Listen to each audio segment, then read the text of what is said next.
Peggy 7.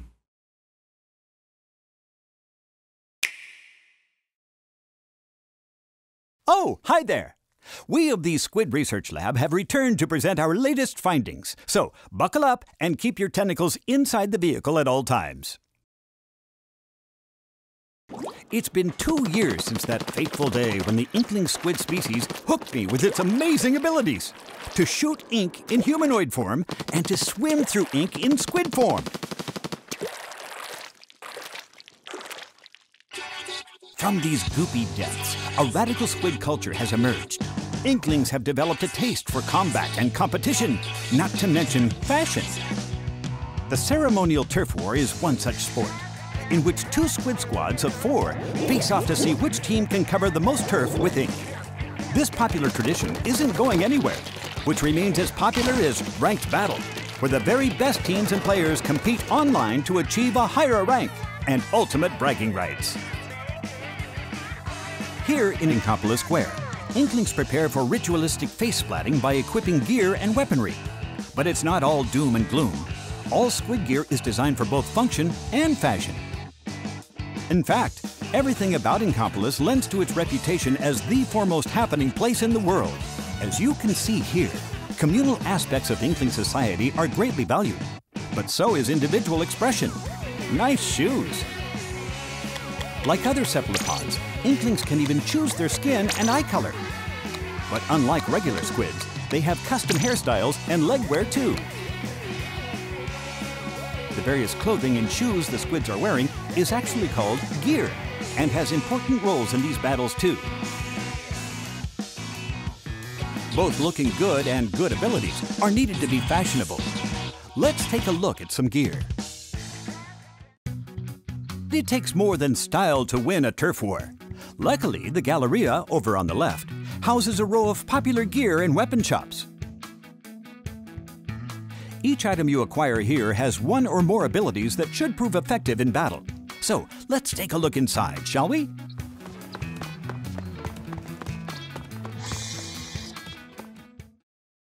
This is the headwear shop, Headspace.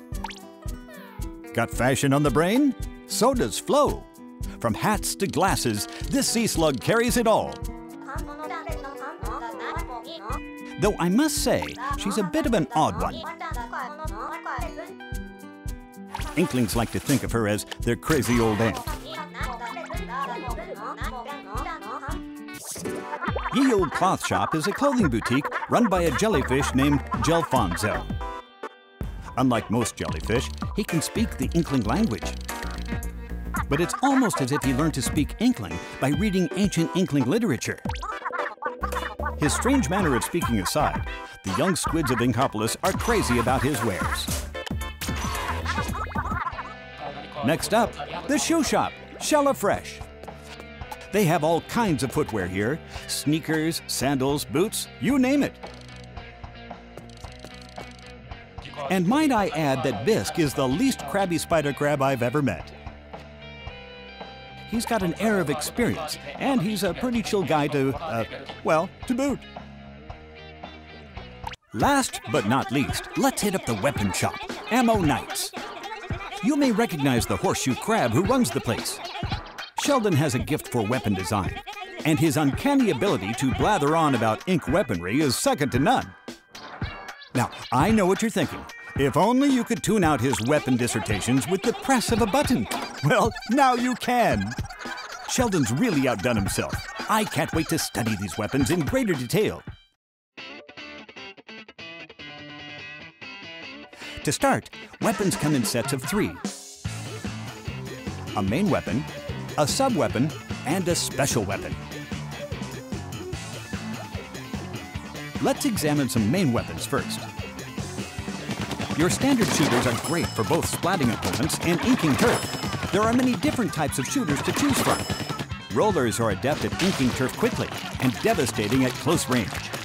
They can steamroll opponents while rolling along the ground, or they can fling a wall of ink to keep opponents at bay. Chargers are long-range weapons well suited for sniping distant foes. They have a long and narrow ink trajectory, which is ideal for creating ink lanes that your team can quickly swim through. But they're generally pretty slow at inking turf. Splatling cannons, like chargers, have to be charged up before unleashing a torrent of ink. But what a torrent it is! They're slow, though, and the long charging time leaves you vulnerable. Sloshers may be a rather unconventional weapon type, but there's no arguing with a full bucket of ink to the face. Blasters shoot out a ball of ink that explodes on impact or in midair. It's great for spotting opponents hiding behind corners. Each weapon and weapon type has its strengths and weaknesses, so you may want to shop around before you settle down. In Splatoon 2, some of the weapons have extra functionality that was not present in the first game. Chargers now let you keep your charge while swimming around in ink. Rollers can be swung vertically to increase your range. And the new dualies let you dodge roll. As you can see, some weapons open up some interesting maneuvers. But what good is R&D without the development part? Introducing the Clash Blaster. It has short range, but its high firing rate and explosive tendencies keep the enemy at bay. Introducing the Flings-a-Roller. Its horizontal swings are fast, and though its vertical swings take longer, they fling ink further too. Believe it or not, the roller changes shape depending on how you swing it. I wonder if shapeshifting has a special significance to Inklings. Introducing the Goo-Tuber. This one is special. It holds a charge for an extremely long time. And as a result, you can move to a better location while powered up and unleash a mighty sneak attack. Ka-chow! Introducing the Dapple Dualies. Even for a pair of dualies, these things are incredibly light in weight. That way you spend less time dodge rolling and more time winning.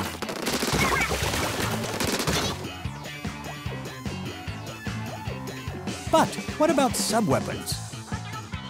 In addition to spreading ink and attacking, sub-weapons provide other abilities that help with both defense and reconnaissance. Some are really making waves with Inklings. For instance, the Autobomb locates and hunts down enemies. The aptly named Toxic Mist can be thrown at enemies, surrounding them in a harmful gas. And that's just the beginning. New sub-weapons are currently in development. A plethora of unexpected tactics are possible when you mix and match your weapon combinations. So try them out and find what works for you. Now for the all-new special weapons. And by all new, I do mean all of them are new. As veterans know, you have to cover turf to fill up your gauge or no special weapon for you. Additionally, when another player's special gauge is full, their UI icon will glow, giving you more information on which to act.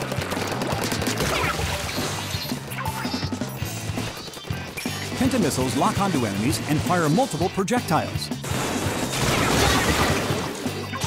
The inkjet enables you to fly through the air and launch explosive globs of ink at the enemy team. The Stingray fires high-pressured ink that can somehow shoot through walls. The Splashdown clears out enemies by causing an explosion after you dive down to the ground from the air.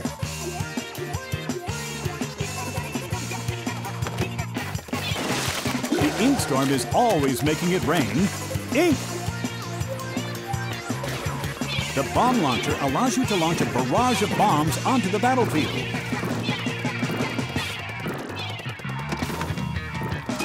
Ink Armor increases the defense of all your allies for a set period of time, completely negating the damage from a single attack, no matter how strong. And finally, the Baller puts you in a giant, explosive hamster ball that will roll you wherever you want, even up walls. Just imagine the possibilities afforded by each of these special weapons. So far, we've examined Inkling gear, weapons, and the strengths and weaknesses inherent to each of them. It's important to choose the right ones to take into battle for the stage and mode you've selected. Speaking of modes, Turf War is just that, a battle for territory, no matter how many times you get splattered. If you ink the most turf, victory is yours. It really pays to cover up enemy ink. It not only adds to your coverage, it reduces theirs and restricts their movement around the stage. Inklings will do battle anywhere. City streets, a sports club, an academy, a concert, a racetrack, and so on. Catch my drift? I certainly hope so, because these stages are riddled with hazards, such as this shipyard. Either use them to your advantage or get splatted. It's your move.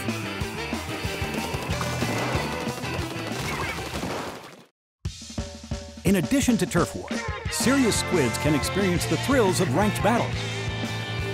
There are 3 modes that rotate every 2 hours. Splat zones. Fight for control of the splat zones placed on the stage. The team that maintains control of them longest reigns supreme. Tower control. Fight for control of a tower that moves on rails when you're standing on it. Ride it all the way to the goal in the other team's area to win. The tower will stop at key checkpoints, resulting in fierce battles for possession. Rainmaker. The team that carries the Rainmaker to the goal in the other team's area will be declared the winner. The Rainmaker itself is a weapon that can fire powerful charge shots. Pushing your team forward while protecting the Rainmaker is the key to victory.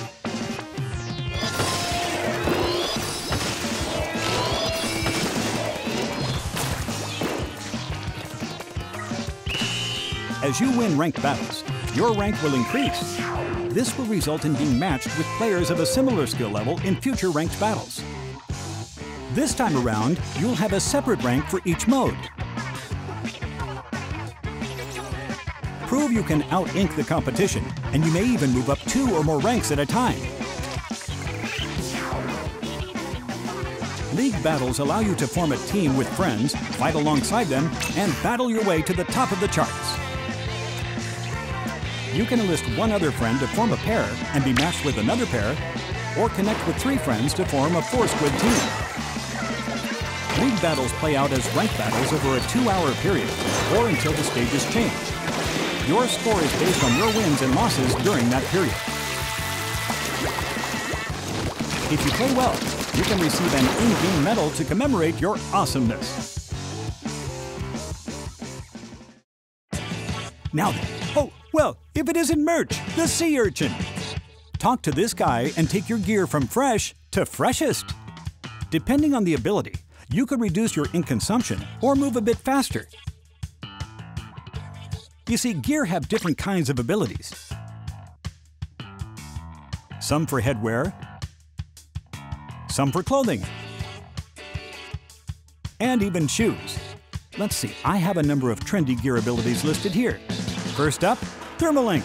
This ability allows you to track distant players that you've hit with your main weapon. The Object Shredder ability increases damage dealt to all non-player targets. Quick Respawn reduces your respawn time if you get splatted repeatedly without splatting anyone yourself.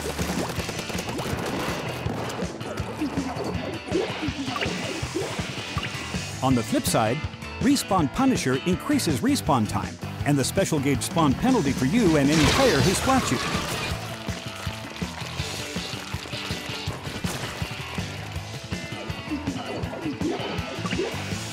And the Drop Roller lets you tilt the left stick during the super jump to perform a forward or sideways roll when you land.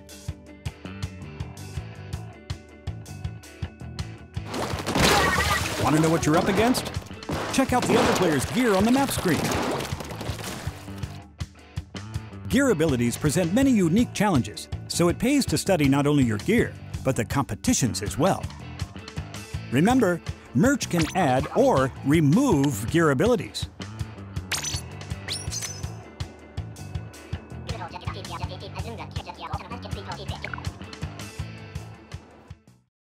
Now, for the job everyone's been talking about. I have some new information that I'm happy to share. The job description says it's easy work with good pay. work together as a team of 4 to splat salmonids and collect their power eggs.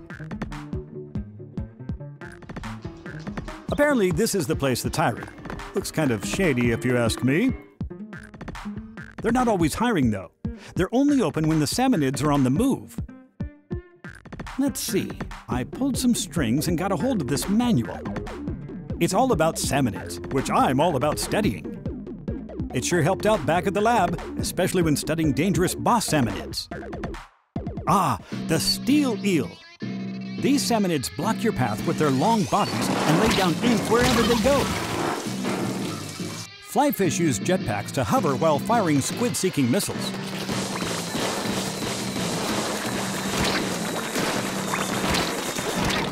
The steelhead. This behemoth fills bombs on its head with toxic ink and then throws them at targets. I'm afraid that's not all. Other undiscovered species of boss salmonids lurk in the depths. Science changes with the tide, and so too does the water level. Stay on guard when fog hits. Salmonids will attack from all sides. As night falls, ferocious salmonids will rush you with incredible speed.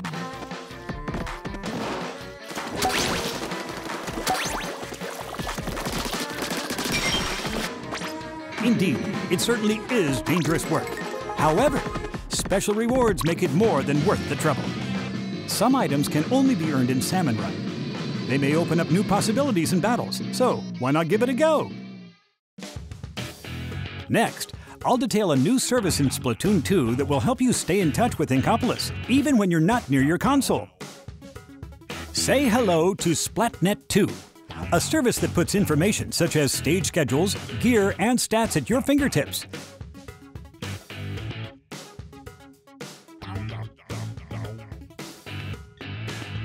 In Splatnet 2, you can view detailed results for your last 50 battles, and get an in-depth look at the weapons and gear wielded by the players in those battles.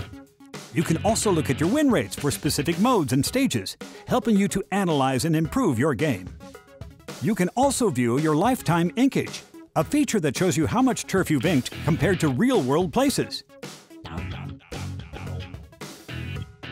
And for you gearheads out there, there's also a separate Splatnet shop that allows you to send gear to merch in Inkopolis Square.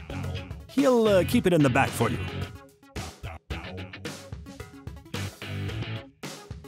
Splatnet 2 will be available to use via a smart device app called Nintendo Switch Online. The Nintendo Switch Online app allows you to invite other players who also have the game to join private battles, league battles, Splatfest battles, and communicate with those players using voice chat. When using voice chat, you'll automatically be split into your in-game teams, so you can talk specifically to teammates. You seem pretty fresh, as Inklings say, so I feel you should be in the know. Check out this Equip menu. Here you can set the control sensitivity separately for TV and handheld mode. And there's also a handy sort feature.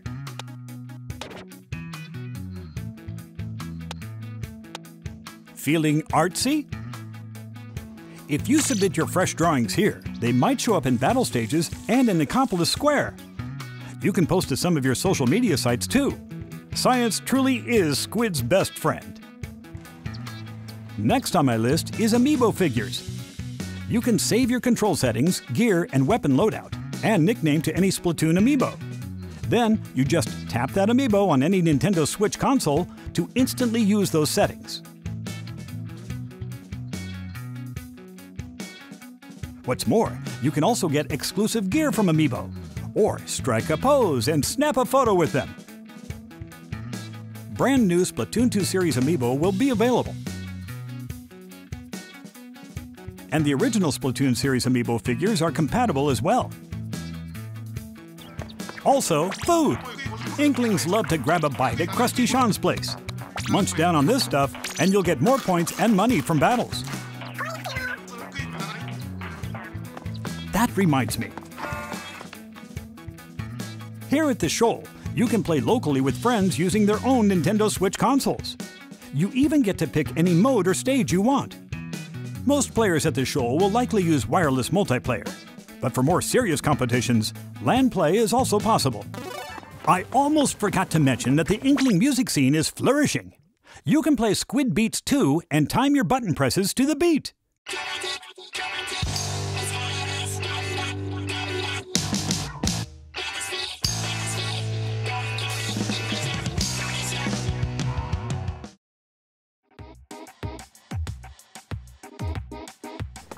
Notice this manhole, or squid hole in the plaza?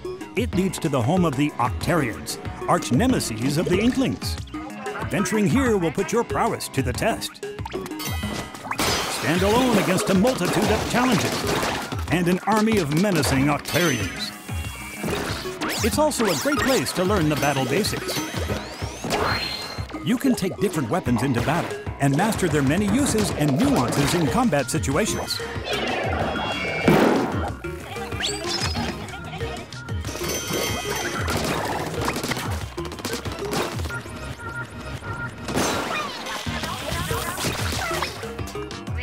Oh, and what's up with Marie? She looks awfully worried about something.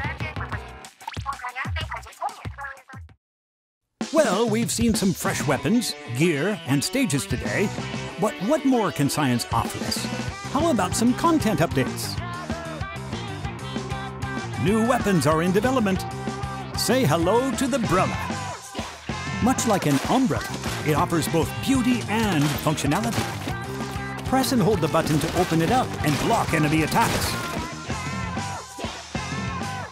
And if you continue holding down the button, you can even do this. Of course, once used, you won't be able to open it for a while, so be careful. Plus, new special weapons are on the way.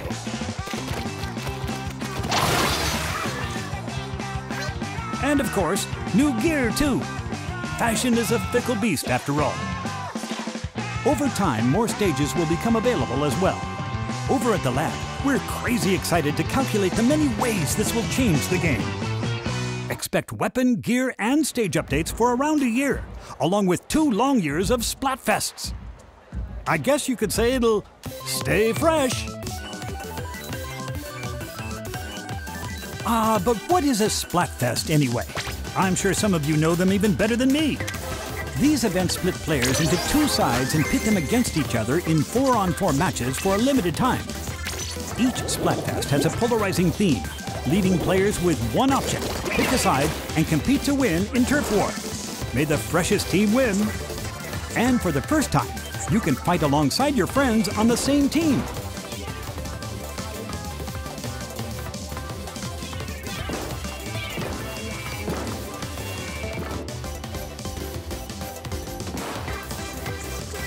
Now, before you go, I have this little video for you. I don't know how or why it exists, and yet, here it is. Thanks for watching.